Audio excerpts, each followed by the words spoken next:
I want to talk about the silence. That's the part that sticks with me. It's the lesson. It's the warning. We'll get to the screaming, the panic, the police, and the tens of thousands of dollars. But the real story, the real pivot point, was the silence. First, there was the silence of my empty driveway at 5:30 a.m. A cold, hollow, stomach-dropping silence where my truck was supposed to be. Where my livelihood was supposed to be. Then much later, there was the silence of an entire parking lot at dawn. An empty, beautiful, perfect void that I created. And finally, the most important one, the dead, flat silence in a negotiation room. The silence of arrogant, petty tyrants who have just realized the person they tried to crush actually owns the ground they're standing on. I'm telling you this not to brag. I'm telling you this as a warning. Because if you ever find yourself in a situation where someone in a cheap polo shirt with a stitched HOA logo is telling you what you can and can't do with your own property, you need to listen. You need to understand the game they're playing. They are betting on one thing. They are betting that you are too tired, too busy, or too intimidated to read the fine print. They are betting that you will just pay the fine. That is the biggest, most common, and most dangerous pitfall for any normal person. We assume the person with the clipboard has authority.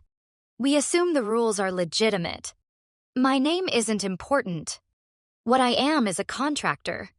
I build things. Foundations, frames, houses. I've worked with my hands my entire life. And the most important tool I own is, or was, my truck. This wasn't a shiny lifted pavement princess. This was a 10-year-old Ford F-350 dually.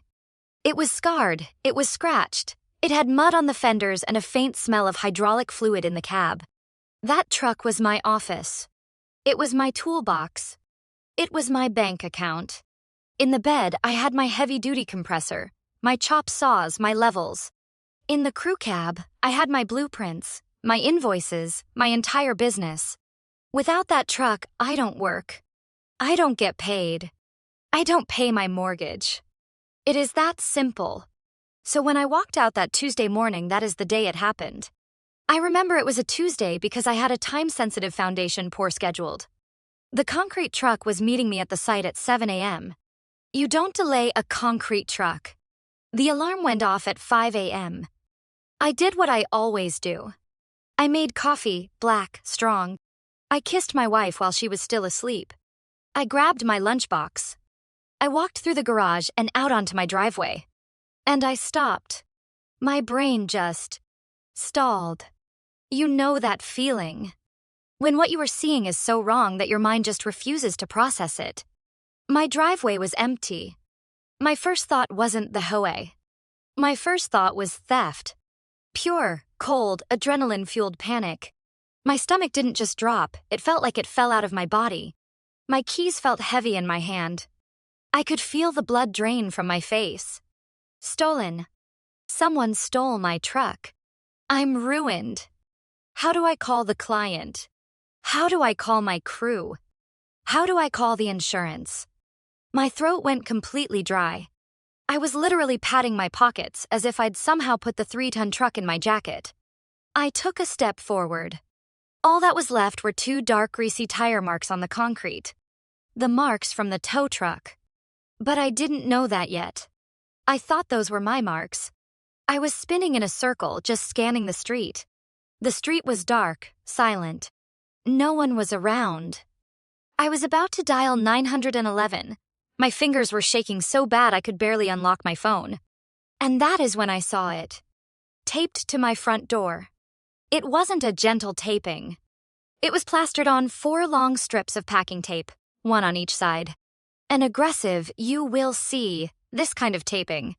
It was a single sheet of neon orange paper. Vehicle removed for HOA violation. Violation. The word just hung there. It didn't make sense. It was parked in my own driveway. On my own property. I wasn't blocking a sidewalk. I wasn't parked on the grass. I wasn't breaking any law I'd ever heard of. I looked closer. Violation, Section 7, Article 4, Non-Compliant Vehicle. At the bottom was a number for a tow yard. I called it. My hands were still shaking, but the panic was shifting. It was turning into something else. Something hot. A man answered the phone, his voice bored and monotone. Bayside Towing. I said, I think you have my truck. A white Ford F-350. He didn't even sound surprised. Name. I told him. Yep, got it right here. Picked it up at 3:17 a.m. Who authorized it? My voice was tight. Ho. Order came from the president. Henderson. What was the reason? Says here. Non-compliant vehicle. Too big. Too dirty. Bad for community image. He said it like he was reading a grocery list. Bad for community image. I didn't say thank you. I just hung up. I stood on my porch for a full minute. The sun was starting to come up. The neighborhood was waking up. I could hear a garage door open down the street. I was supposed to be on site. I was supposed to be meeting a concrete truck. Instead, I was standing here truckless because my vehicle was too dirty. This is the moment. This is the pitfall. Right here. 99% of people in my position would have done the logical thing. They would have sighed, cursed, gotten in their second car, driven to the tow yard, paid the astronomical fee, and then gone to the HOA meeting to complain. They would have accepted the premise. They would have accepted the authority of the orange paper. That is the mistake they bank on. They were betting I was just a dumb contractor. They confused the mud on my truck with a lack of intelligence. They confused my calloused hands with an inability to read. They didn't know my history. They didn't know what I used to do before I started building houses. I went back inside. I called my client. I told him I had a family emergency, a lie I hated telling, and that I'd have to reschedule the pour. It cost me, but I didn't care. Then I called my crew and told them to take the day off. I got in my wife's small SUV, the one that fit the community aesthetic, and I drove to the HOA office. Our neighborhood is one of those new, master-planned communities. It is nice. Too nice. The kind of place where the grass is all the same height, and every house is one of 3 approved shades of beige. It is a place built for people who are deeply insecure about their social standing. People who believe that the right color front door will make them look successful. And the king of this beige kingdom was Mr. Henderson, the HOA president. The office was just a converted model home, the Claremont model. It always smelled like stale coffee and that cheap cinnamon apple air freshener that just makes you feel sticky. I walked in. Henderson was there. He was a man in his late 50s who always wore a golf shirt, even in winter. He was a retired middle manager from some company, the kind of guy who probably spent 40 years making spreadsheets and never had an ounce of real power. Now, this HOA was his little empire. With him were 2 other board members. Sheila, the treasurer, a woman whose entire identity was wrapped up in finding lawn violations, and Dennis, the secretary, who just nodded at whatever Henderson said. I put my keys on the counter. I kept my voice perfectly level. Calm. You towed my truck. Henderson didn't even look up from his computer. He was typing. He just motioned to Sheila. She is the one who spoke. Your vehicle was in violation of Section 7, Article 4, the Community Image Article. I said, we have rules for a reason, sir. We can't have large, dirty commercial vehicles parked in driveways. It lowers property values. It was in my driveway. It is my personal vehicle. I use it for my job. The job that pays my mortgage. The mortgage that includes the dues for this HOA. Henderson stopped typing. He leaned back in his chair and finally looked at me. And he smirked. That smirk. That is the image that I held onto. It was the smirk of a petty tyrant who believes he has you. The smirk of a man who knows you need your truck, and he is the one you have to pay to get it. The rules are the rules, he said. He pushed a piece of paper toward me. It was a fine. A $500 fine, payable to the HOA. You pay the fine here. Then you take the receipt to Bayside and you pay their fee. I believe it is $300. Then you can have your vehicle back. $800. To get my own truck. From my own property. And he continued, if the vehicle is seen in the driveway again, in that condition, we will tow it again. And the fine will be double. I suggest you start parking it in your garage. I just stared at him. It is a dually. It doesn't fit in the garage. It is too wide. And that is when Sheila, the treasurer, delivered the line. The line that sealed their fate. Well, maybe if you can't follow the rules, you should buy a smaller car. Something that fits the community. A nice sedan. I felt something in my chest go very, very cold. My hands were shaking. Not from fear. Not anymore. It was rage. A pure, clean, industrial-grade rage. I gripped my keys so hard my knuckles turned white. I thought about all the things I could say. All the things I could do. Instead, I just said, okay. I picked up my keys. I turned around. I walked out of the office. The last straw isn't a metaphor. It is a physical feeling.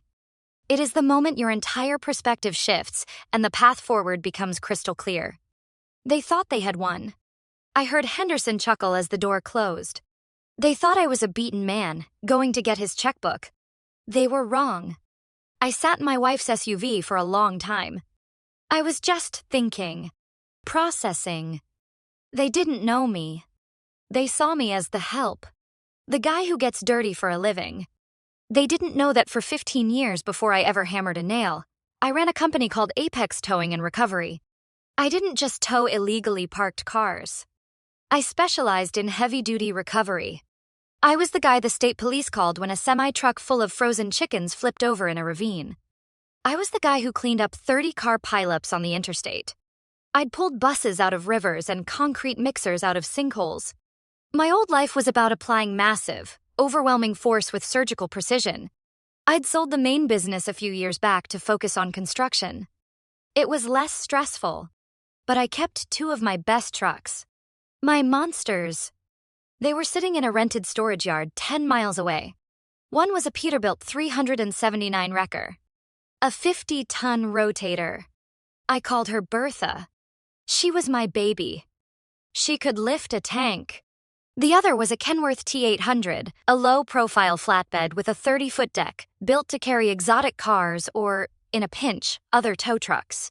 I called it the Surgeon. They were my retirement plan. My rainy day fund. Well, it was raining. I pulled out my phone. I dialed a number I hadn't called in a year. It rang twice.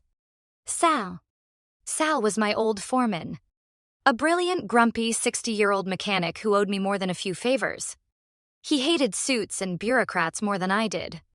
Sal, I said. It is me. Well, I'll be damned. Thought you were busy pretending to be a carpenter. I need a favor. Tonight. I need the old crew. You, Mickey, and Don. There was a pause. Sal's voice got serious. What is the job? Heavy rescue. Sort of. Let's call it a community cleanup. I don't like the sound of that. Who is the client? The client is me. The targets are my neighbors. Sal burst out laughing. A deep, gravelly laugh. Oh, this is Christmas. An HOA. The worst one. Say no more. What time? 2 a.m. And Sal. We need to be ghosts. Silent. No alarms, no damage. We are professionals, not vandals. Ghosts. Got it. This is gonna cost you a lot of beer. It is a price I'm willing to pay. I spent the rest of the day planning. I drove to my storage yard. The gate screeched when I opened it.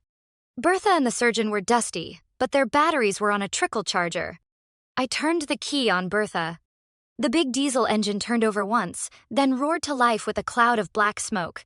The smell of diesel and old coffee filled the cab. It felt like home. I checked the hydraulics. I checked the lines. I fueled them both up. Then I went home.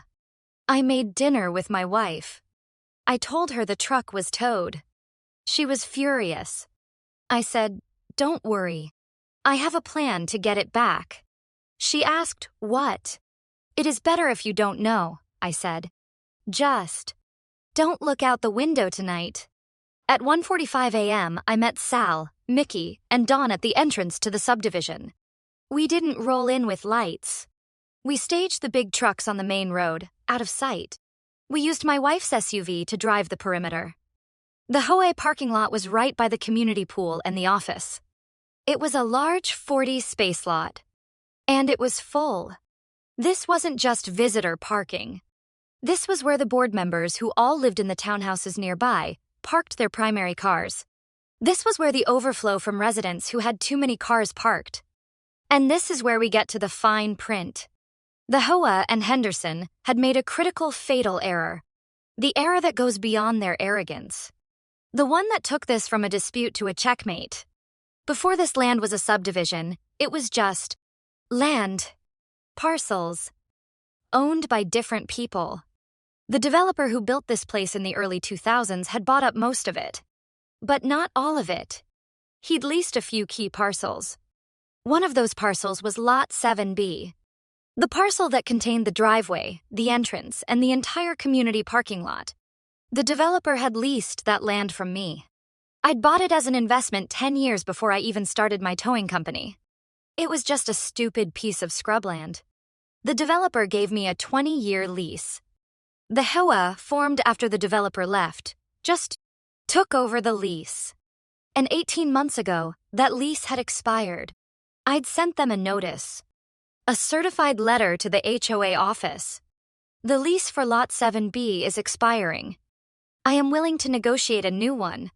They never replied. I sent a second notice. The lease is now expired. You are all trespassing. No reply. I sent a third and final notice. Your continued use of my land is illegal. All vehicles and property on Lot 7B are subject to immediate removal at the owner's expense. Nothing. I think Henderson either saw the letters, thought, what is this guy going to do? And threw them away. Or more likely, in his complete and utter incompetence, he never even opened them. He was too busy measuring lawn height. They weren't just illegally towing my truck. They were illegally existing on my land.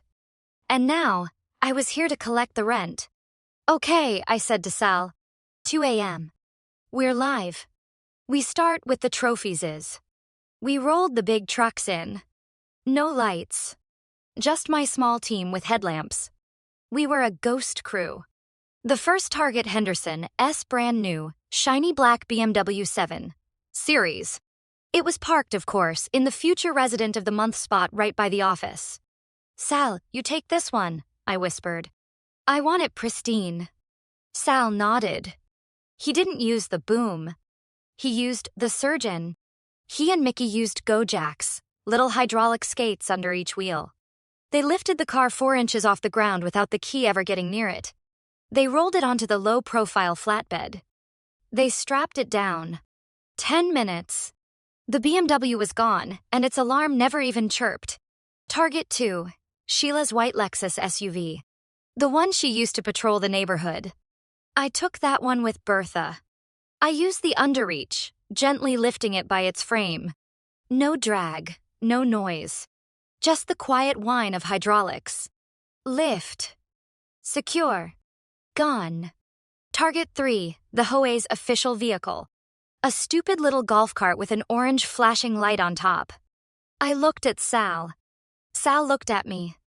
I just grinned, hooked the golf cart with a single strap, and lifted it 20 feet in the air, swinging it onto the back of the flatbed next to the BMW. It was petty. It was beautiful. Then we went to work. We didn't discriminate. We took the treasurer's Lexus. We took the secretary's Tesla. We took the sensible Hondas and the beat-up college kid Toyotas. We took the minivans and the sports cars. One by one. We worked with a rhythm. Sal and Mickey would prep a car, get it on skates. I'd move Bertha in, or Dawn would bring the surgeon around. Hook. Lift. Secure. Drive it to the main road. Unload it in a temporary dark staging area. Return. Repeat. It was the most satisfying work I'd ever done. This wasn't rage anymore. This was a job. It was the cold, precise application of leverage. This is the part of the story where the typical error reveals itself. The HOA's error was thinking their power was absolute. My error. I almost believed them. If they hadn't added that last insult, that buy a smaller car line, I might have just paid. I might have just been angry. But they pushed. So I was pushing back. With 50 tons of steel. We towed 34 cars in under 3 hours. By 5 a.m., the sun was just starting to hint at the horizon. The parking lot was empty. Absolutely, completely beautifully empty. Just oil stains and silence. I stood in the middle of it for a minute. I breathed in the cool morning air. It smelled like victory. We drove the 34 cars 1 by 1 or 2 by 2, the 10 miles to my secure storage yard. The one with the very high barbed wire fence and the very clear no trespassing signs. I parked them all in neat rows. Then I drove Bertha back. I parked her in the storage yard. I got in my wife's SUV, drove home, parked in my garage, went inside, and got in bed. I was asleep in 30 seconds. I was woken up at 7:15 a.m. by a new sound. Shouting. I got up. I made my coffee. I walked out onto my front porch. The neighborhood was in chaos. It was glorious. People were running out of their houses in bathrobes and pajamas, cell phones to their ears. My car is gone. They stole my car. Call 911. Everyone's car is gone. People were running to the empty parking lot and just stopping, staring, utterly bewildered. And then, Mr. Henderson came storming out of his townhouse. He was in his golf shirt, but he was wearing plaid pajama pants. He saw the empty lot. His face went from pale white to a blotchy, furious red. He saw me. He saw me on my porch, drinking my coffee. And I just smiled. I gave him a little wave. He knew. He came stomping across the lawn, his finger pointed right at me. He was screaming. You did this. I'll have you in jail. You criminal. Good morning, Mr. Henderson. Nice day. I'm calling the police. I would, I said. Seems like there has been a terrible crime. 2 police cruisers rolled up about 10 minutes later. The whole neighborhood was outside now, everyone talking at once. Henderson ran right to the first officer. It was him. He screamed, pointing at me. He stole them. He stole everyone's cars. It is grand theft auto. 34 counts. Arrest him. The officer, who looked like he'd rather be anywhere else, sighed and walked over to me. His partner stayed with the hysterical crowd. Sir, the officer said, my name is Officer Kent. We have a situation here. Do you know anything about 34 missing vehicles? I sipped my coffee. I wouldn't say missing, officer. I'd say relocated for trespassing. Henderson heard this. Trespassing. That is HOA property. He is insane. I looked calmly at the officer. Sir, I have some paperwork for you. I think it will clear this all up. I handed him the folder. The one I'd prepped the day before. This, I said, is the county deed for Lot 7B. You'll see my name listed as the owner. That is the parcel of land that parking lot is built on. The officer's eyebrows went up. And this, I continued, is the original lease agreement between myself and the developer. You'll note it expired 18 months ago. And these, I said, handing him the 3 certified mail receipts, are the 3 notices I sent to the HOA at their official address, informing them they were trespassing and that all property on the land was subject to removal. Officer Kent read the deed. He read the expired lease. He looked at the receipts. He looked at me. He looked at Henderson, who was now sputtering. Then the officer did something amazing. He almost smiled. He walked over to Henderson. Sir, is this your signature on this HOA document? He showed him one of the fines. Yes. That is the fine he refused to pay. Right. Well, Mr. Henderson, this is a civil matter. It appears the HOA does not, in fact, own this parking lot. You've all been trespassing on this man's private property. The entire crowd went silent. But, he can't just steal our cars. Sheila shrieked. He didn't steal them, ma'am, the officer said, his voice tired. He had them legally towed from his own property, as is his right. There is no crime here. He turned to me. Sir, you'll need to provide the location of the vehicles to the owners so they can retrieve them. Absolutely, officer. They are all safe at my secure storage facility. I'd be happy to give everyone the address. The officer nodded. Good day, sir. He turned to the crowd. Folks, this is a civil issue. You need to resolve it with him. And they drove away. The silence that followed was the silence of 30 people realizing they'd been let off a cliff by a complete moron. Then they all turned on Henderson. The screaming started again, but this time it wasn't at me. It was at him. You didn't know we didn't own the parking lot. Where is my car? How could you be so stupid? I went back inside. My phone started ringing about 30 seconds later. It was my neighbor's. Where is my car? I have to take my kids to school. It is at Apex Storage, I said calmly. Off Route 9. Are you just giving them back? You are free to retrieve your vehicle. You just have to pay the standard retrieval and storage fee. A fee? Yes. It is $300. Per car. Per day. Cash or cashier's check only. I set the rate at exactly what they tried to charge me. Oh, wait. That is not right. The tow yard's fee was $300. The fine was $500. I was being too nice. No, wait. I remember now.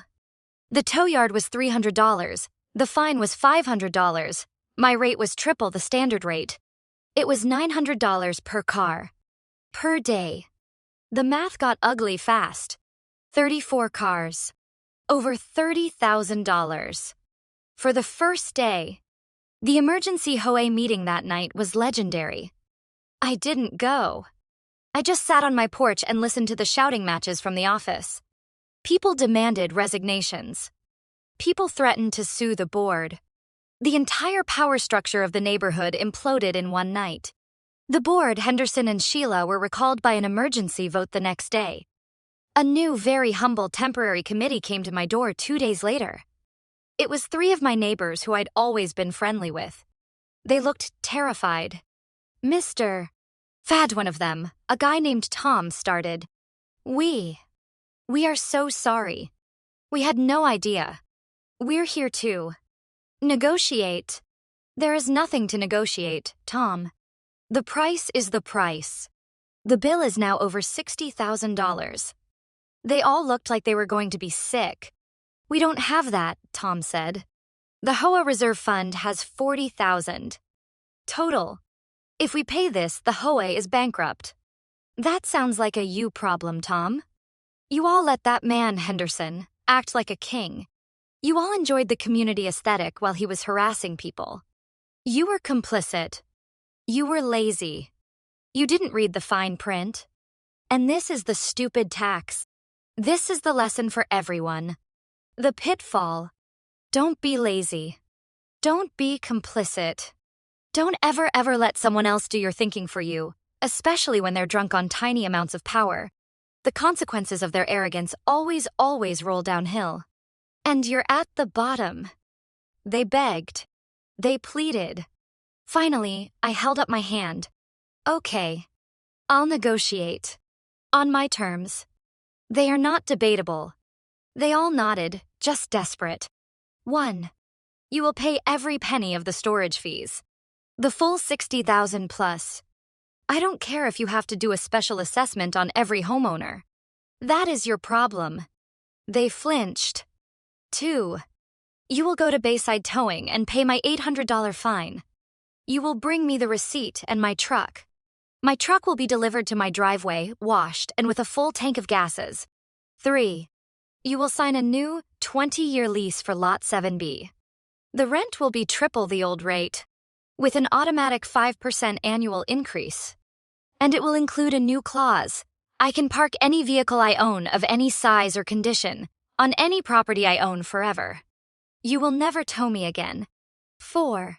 You will add a public permanent addendum to the HOA bylaws, naming me and my property as exempt from all aesthetic violations. Forever. 5. I said, and this is my favorite part. Henderson and Ms. Sheila must write a formal public letter of apology to me and my family, which will be mailed to every single homeowner. For the harassment. They agreed. To every single term. It took them a week. They had to levy a massive emergency assessment on every homeowner. People were furious. But they were furious at the old board, not at me. They paid the $60,000. They paid my fine. My truck was delivered to my driveway, sparkling clean. And I signed the new lease, locking them in for 20 years at a price that will pay my mortgage for me. Henderson and Sheila sold their houses within 6 months. They couldn't stand the glares. They couldn't stand being powerless. So now, my F-350 sits proudly in my driveway. Sometimes it is clean. Most of the time, it is covered in mud. The new board members, they wave at me. They are very polite. They're terrified. I told you this was a warning. Here it is. They didn't just tow my truck. They tried to tow my livelihood.